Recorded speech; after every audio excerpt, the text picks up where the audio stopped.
What if some of the greatest war films of the 70s were not the blockbusters everyone remembers, but the quiet, forgotten ones that dared to show war as madness and morality as smoke? The decade was haunted by Vietnam paranoia, political disillusionment, and crumbling heroes. Yet hidden in its shadows were masterpieces buried by fear marketing or time itself. Tonight, we uncover the forgotten 70s war movies that quietly became immortal. Number 15, The Last Valley, 1971. When The Last Valley first arrived, audiences expected a medieval adventure in shining armor. What they got instead was an existential fever dream set during the 30 Years' War. Michael Caine plays a ruthless mercenary, while Omar Sharif is a wandering teacher who stumbles into a hidden valley untouched by the war's carnage. The villagers offer sanctuary and peace, but both men bring chaos with them. Director James Clavell crafted an allegory of faith, greed, and survival that baffled critics. The film was visually stunning, shot in the snowbound Austrian Alps, yet it was drenched in dread and fatalism. The studio panicked, unsure how to market a war movie without heroes. Audiences stayed away, and the picture was dismissed as overblown European gloom. Behind the scenes, the production was cursed by weather delays and bitter clashes between Clavell and Caine. Rumors spread that the script was rewritten mid-shoot as morale collapsed. But over the years, The Last Valley has been rediscovered by historians and cinephiles who see its haunting power. It predicted modern warfare's moral decay before Apocalypse Now. The valley itself became a metaphor for humanity's dream of escape from endless war. Once ignored, now it stands as one of the most haunting anti-war epics of its era. Number 14, Cross of Iron, 1977.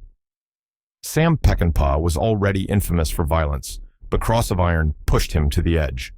Set on the crumbling Eastern Front, the film follows German soldiers fighting a hopeless retreat against Soviet forces. James Coburn's cynical Sergeant Steiner despises the Nazi officers he serves under, and the story unfolds as a brutal portrait of men trapped between survival and madness. When it premiered, critics called it nihilistic and unpatriotic. No one wanted to sympathize with German soldiers. The film's graphic realism and grim tone unnerved audiences still weary from Vietnam. Studios refused wide release, calling it too bleak to sell. Some countries banned screenings due to its political undertones, accusing it of humanizing the enemy. Behind the scenes, Peckinpah's personal demons mirrored the chaos on screen. He drank heavily, screamed at his crew, and clashed with producers over censorship cuts. Filming in Yugoslavia nearly fell apart when the production ran out of money. Peckinpah finished it by mortgaging his own property. Yet, despite disaster, Cross of Iron became his final masterpiece. Quentin Tarantino once said it was the best war movie ever made. The ending freezes on Steiner's mocking laughter amid ruin, leaving viewers shattered. Forgotten for years, it later gained cult status for its unflinching honesty. It stripped war of glory and left only the sound of steel cracking against bone. Number 13, A Bridge Too Far, 1977.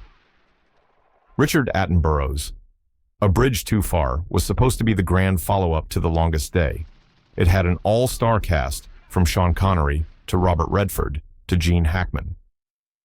Based on Operation Market Garden, it depicted the Allies' overconfident attempt to seize key bridges in the Netherlands and end the war early. The movie was ambitious, massive, and spectacular. Yet, when it opened, many critics dismissed it as a bloated star parade. Viewers wanted triumph, not tragedy. Instead, they got chaos. The bridge was never taken. Thousands died for nothing. Some called it defeatist. Others called it the most honest war epic ever made. The production itself was colossal. Attenborough coordinated real paratrooper drops and hundreds of tanks across Dutch towns. Locals complained of the explosions shaking their homes. Studio executives were horrified by the cost overruns. The marketing team begged him to add a patriotic ending, but he refused. When the dust settled, it barely broke even. But history was kind. Veterans who had fought at Arnhem praised its authenticity. Modern audiences see it as a cautionary tale about arrogance and command. In hindsight, A Bridge Too Far captured the true futility of war with beauty and sorrow. It remains one of the 70s grandest forgotten testaments to human pride and loss. Number 12, The Passage, 1979. When The Passage arrived at the tail end of the 70s, it was dismissed as a brutal misfire. Critics called it too dark, too cold, too hopeless. Yet beneath the frost lies one of the most unsettling portrayals of wartime sacrifice ever filmed. Starring Anthony Quinn, Malcolm McDowell, and Christopher Lee, it tells the story of a Basque shepherd guiding a Jewish scientist and his family across the Pyrenees while Nazi forces close in. What begins as a desperate journey turns into a nightmarish descent into human cruelty. McDowell plays a sadistic Gestapo officer who delights in psychological torture. The violence shocked even hardened audiences. Studios wanted a heroic war thriller, but director J. Lee Thompson delivered something closer to a hallucination. His camera lingered not on explosions, but on faces stripped of hope. Production in the frozen French mountains was grueling. Quinn clashed with the director, accusing him of losing control. Crew members fell ill from hypothermia. Distributors panicked when test screenings caused walkouts. The Passage quietly vanished from theaters, earning a reputation as a disaster. But years later, historians began to see it differently. It was not a failure, but a mirror held to the moral frost of the late 70s. After Vietnam, after political collapse. The Passage dared to show that heroism was obsolete and survival was ugly. Today it stands as one of the bleakest, most authentic war odysseys of its decade. Number 11. Twilight's Last Gleaming, 1977. When Robert Aldrich released Twilight's Last Gleaming, few noticed. America was still reeling from Watergate and Vietnam, and no one wanted to confront the rot within the system. The film imagined a renegade U.S. general seizing a nuclear missile base and demanding the government reveal the truth about the war. Burt Lancaster's performance as the rogue general was ferocious and tragic. He was not a madman, but a man betrayed by his own country's lies. The film unfolded inside claustrophobic bunkers filled with flickering monitors and panic. Every shot crackled with tension. But Paramount executives grew nervous. The script accused politicians of orchestrating Vietnam for profit. They ordered marketing changes and limited release. Aldrich fought censorship every step of the way. He refused to soften the ending. When the military refused to cooperate, he built his own bases out of scrap metal and dim light. The shoot nearly bankrupted him. Critics were split, some calling it paranoid fantasy, others seeing prophecy. In the decades since, its message has aged like cold steel. Its vision of hidden government deals and manipulated wars feels eerily modern. Once ignored, it is now studied in film schools as one of the first true post-Vietnam political war thrillers. Twilight's Last Gleaming warned that sometimes the greatest battles happen not on the front lines, but inside the conscience of a betrayed soldier. Number 10. The Odd Angry Shot, 1979. Australia's war in Vietnam rarely appeared on screen until The Odd Angry Shot came along. Directed by Tom Jeffrey and starring Graham Kennedy and Brian Brown, it stripped away the heroics and showed the daily grind of soldiers stationed in the jungle with nothing but rain leeches and fear for company. The film was small-budgeted and intimate, more conversation than combat. Its title came from the phrase soldiers used to describe sudden enemy fire. Each man waited for that odd, angry shot, knowing it could end him. Critics in the 70s did not know what to make of it. It lacked the chaos of American war films, yet it captured the exhaustion of endless waiting. There were no sweeping scores, no patriotic speeches, just damp uniforms and nervous laughter. When it premiered, some accused it of being unpatriotic. Others said it was too quiet to matter. The government offered no support. Australian distributors even cut scenes they deemed too raw. But over time, The Odd Angry Shot gained cult status. Veterans saw themselves on screen for the first time without filter or glory. Film scholars later called it the most honest Vietnam film made outside America. Its calm silence, its absence of grandeur, made it haunting. In that stillness, you could hear the yepa, true sound of war, not the thunder of bombs, but the slow erosion of souls. Number 9. Slaughterhouse-Five, 1972. When George Roy Hill adapted Kurt Vonnegut's Slaughterhouse-Five, the result defied all categories.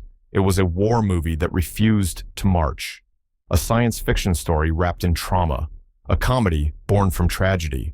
Audiences expecting a linear World War II drama were bewildered. Instead, they got time travel aliens and the firebombing of Dresden, seen through the eyes of a man who had gone quietly insane. Billy Pilgrim drifts through time, unable to control where he goes or when.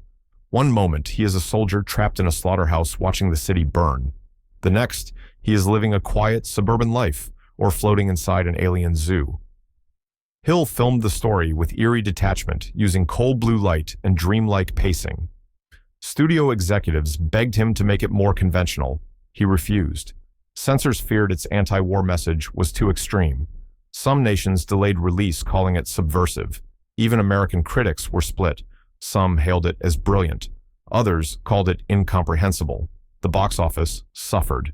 But Vonnegut himself declared it the only adaptation that truly understood his work. Years later, its reputation transformed. What once seemed incoherent became visionary. Its fractured timeline predicted the disorientation of post-traumatic stress long before psychology had a name for it. Today, Slaughterhouse-Five is not just a forgotten war film. It is a meditation on memory guilt and survival itself. Number 8. The Eagle Has Landed, 1976. When The Eagle Has Landed hit theaters, it promised simple thrills. A daring German mission to kidnap Winston Churchill during World War II. Michael Caine, Donald Sutherland, and Robert Duvall headlined. But beneath its cloak and dagger plot lay a moral riddle. Why did audiences find themselves rooting for the enemy? Director John Sturges built the film like a slow ticking clock. The German paratroopers are portrayed as weary professionals, not monsters. Caine's character, Colonel Steiner, follows orders he no longer believes in. The mission is doomed from the start, but his sense of duty keeps him going. British censors nearly banned it, claiming it glorified Nazis. American studios demanded edits. The controversy only grew when Sturges refused to vilify his German leads. Behind the scenes, production was chaotic. Sturges clashed with producers over final cut. Sutherland's scenes were nearly deleted after test audiences reacted angrily. Yet what emerged was an unexpectedly human portrait of soldiers on both sides. Time has been kind to The Eagle Has Landed. Modern critics now see it as one of the most intelligent thrillers of the 70s. It blurred the line between enemy and ally and challenged audiences to question loyalty and morality in war. It did not wave flags, it whispered doubt, and in that doubt, it found truth. Number 7. The Ascent, 1977. Few war films have ever been as spiritual or as harrowing as Larissa Shepitko's The Ascent. Set during the brutal Soviet winter of World War II, it follows two partisans captured by the Germans after a desperate mission for food. What begins as a survival story becomes a meditation on faith betrayal and the meaning of sacrifice. The Ascent was filmed in sub-zero conditions in Belarus. The snow was real, the suffering real. Shepitko pushed her cast to the brink of collapse. One actor nearly lost his toes to frostbite. Shepitko believed pain would reveal purity. Her camera lingered on eyes' faces, gestures of despair that turned almost holy. When it was first released, Soviet authorities were uneasy. The film's religious imagery defied socialist realism. Some officials called it blasphemous. Censors delayed screenings for months. Yet when it finally premiered, it stunned audiences. Critics compared Shepitko to Tarkovsky. Western viewers discovered it years later and called it one of the greatest war films ever made. Behind the beauty lies tragedy. Shortly after finishing The Ascent, Shepitko died in a car crash at age 41 while preparing her next film. Her final work became her epitaph. Its final moments echo with martyrdom and mercy. Forgotten in the West for decades, it has since been resurrected as a masterpiece. The Ascent proved that even in war, cinema could find the face of the divine. Number 6. Go Tell the Spartans, 1978. When Go Tell the Spartans premiered, it was swallowed by silence. The year was 1978, and America wanted nothing more to do with Vietnam. Apocalypse Now and The Deer Hunter were on the horizon, promising operatic scale and madness. Ted Post's small, gritty film had neither. Instead, it offered something audiences weren't ready for: truth without spectacle. Set in the early days of U.S. involvement in Vietnam before the public even knew what the word escalation meant, the film follows a handful of American advisors assigned to defend a remote outpost that no one cares about. Burt Lancaster plays Major Barker, a weary career soldier who has seen too many pointless deaths. He knows the mission is doomed, yet he follows orders because that is what soldiers do. The film's power lies in its understatement. The jungle isn't cinematic. It's dull, muddy, and claustrophobic. The soldiers don't dream of glory. They joke about boredom and mosquitoes. Critics at the time called it slow and depressing. Viewers ignored it. The studio barely promoted it, afraid it would reignite political wounds that were still raw. Behind the camera, Ted Post fought to keep the ending uncompromising. The studio wanted a patriotic speech or a heroic rescue. He refused. Lancaster himself financed reshoots to protect the tone of despair. The film died quickly in theaters, but grew slowly through word of mouth among veterans. Decades later, historians hailed it as the most accurate depiction of the early Vietnam quagmire ever put on screen. Its stillness, its hopeless courage, its quiet protest have aged better than the epics that followed. Go Tell the Spartans doesn't explode. It bleeds quietly into your conscience and never leaves. Number 5. Soldier of Orange, 1977. Before he conquered Hollywood with RoboCop and Basic Instinct, Paul Verhoeven made his masterpiece, Soldier of Orange. Based on true events, it tells the story of Dutch students whose lives are shattered when Nazi Germany invades the Netherlands. Some join the resistance, some collaborate, some just try to survive. What begins as a coming-of-age story becomes a tragic mosaic of divided loyalties. At home, it was a national sensation. Abroad, it was barely noticed. Distributors didn't know how to sell a war epic spoken in Dutch. Yet Verhoeven's filmmaking was electric. He used real warplanes, real explosions, and real emotion. Rutger Hauer in his breakout role embodied a man torn between friendship and patriotism. Controversy followed quickly. The Dutch government objected to scenes that showed resistance leaders as flawed. Critics accused Verhoeven of blurring the moral lines between heroes and traitors. Religious groups condemned the film for its portrayal of priests cooperating with Nazis. But the director refused to sanitize history. His war was chaotic, unpredictable, and human. Production was exhausting. Budget overruns forced Verhoeven to shoot out of order. One sequence of an air raid nearly burned down a village set. Yet the result was breathtaking. The film's emotional realism stunned audiences who finally saw their national trauma reflected without propaganda. Over the decades, Soldier of Orange became the Netherlands' most beloved film. In the 2000s, it was even adapted into a stage musical, performed in a rotating theater that simulated bombings. Critics now place it beside Paths of Glory and The Thin Red Line. Forgotten internationally, it remains a timeless portrait of war's moral fracture and of how friendship can survive even when nations cannot. Number 4. The Big Red One, 1980, though filmed in the late 70s. Few war movies have been as personal as Samuel Fuller's The Big Red One. Though released in 1980, it was conceived, filmed, and fought over during the late 70s. Fuller himself had served in the 1st Infantry Division during World War II, the legendary Big Red One, and poured his memories into the film. But Hollywood didn't want his truth. Studios wanted spectacle, not simplicity. Fuller wanted faces, dirt, fear, and waiting. He shot the film on a shoestring budget in Israel, using local soldiers as extras. Lee Marvin played the hardened sergeant, a man whose soul had calcified from too many campaigns. A young Mark Hamill, fresh from Star Wars, played one of the terrified recruits. The production was chaotic. Studio executives interfered, cutting 40 minutes of footage before release. Fuller was furious, calling it mutilated. The truncated version confused audiences and critics. It disappeared quickly, overshadowed by bigger budget war films. Yet the director's original vision lingered in archives waiting. In the early 2000s, film historians restored Fuller's full cut from surviving negatives. What emerged was extraordinary. The Big Red One in its complete form is raw and human, a soldier's diary written in mud and blood. There are no speeches, no glory, just men trying to stay alive long enough to matter. It is now considered a masterpiece, one of the greatest war films ever made. The restoration revealed Fuller's poetry of endurance and absurdity. His message was simple but eternal. War does not make men heroes. It merely tests how long they can remain human. Forgotten for decades, The Big Red One now stands as the purest bridge between the 70s realism and the old myths it quietly buried. Number 3. The Human Factor, 1979. By the end of the 70s, spy thrillers had turned cynical, but the human factor turned that cynicism into tragedy.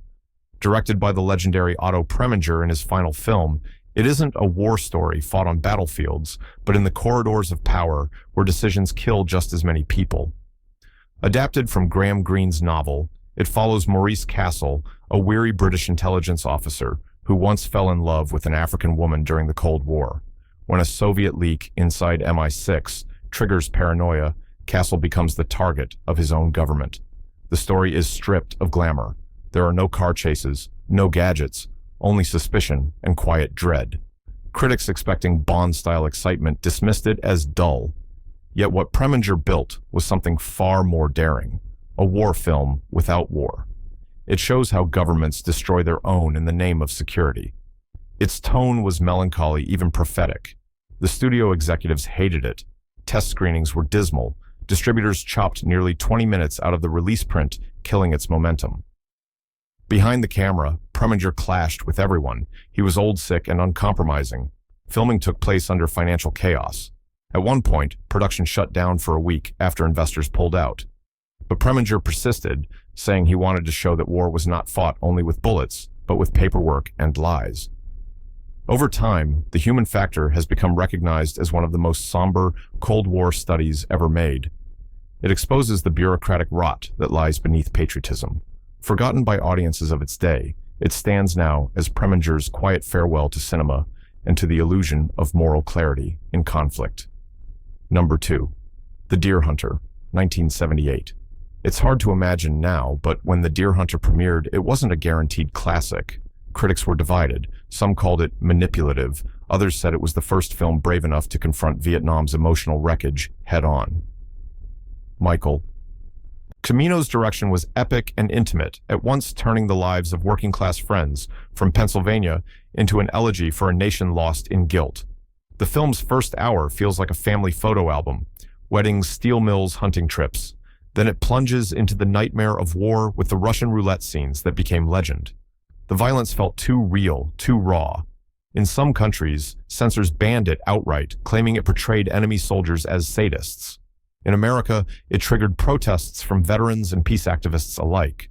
Behind the scenes, chaos ruled. Cimino's perfectionism bordered on obsession. Actors endured real physical danger. The shoot ran over schedule and budget by months. Studio executives panicked. Rumors spread that the director had lost control. But when it finally premiered, its emotional power crushed audiences. At the Oscars, it swept major awards, yet even then its legacy was complicated. Some saw it as patriotic, others as anti-war. But with time, it became clear. The Deer Hunter wasn't about politics. It was about wounds that never heal. It showed that the real war begins after the fighting stops. And though its fame later overshadowed smaller films, it remains the crown jewel of 70s war cinema, a film that changed how America remembered its own trauma. Number 1. Apocalypse Now, 1979. No other war film defines the 70s quite like Apocalypse Now, yet even this cinematic titan was nearly lost to disaster. Directed by Francis Ford Coppola and shot in the steaming jungles of the Philippines, it turned Joseph Conrad's Heart of Darkness into a psychedelic voyage through the insanity of Vietnam. Martin Sheen's Captain Willard is sent upriver to assassinate Colonel Kurtz, played by Marlon Brando. What begins as a mission turns into a descent into the soul of war itself. The production became infamous. Typhoons destroyed sets. Actors collapsed from exhaustion. Brando arrived overweight and unprepared, forcing Coppola to rewrite the script. The director himself suffered a nervous breakdown and nearly went bankrupt. When it finally premiered, critics were stunned.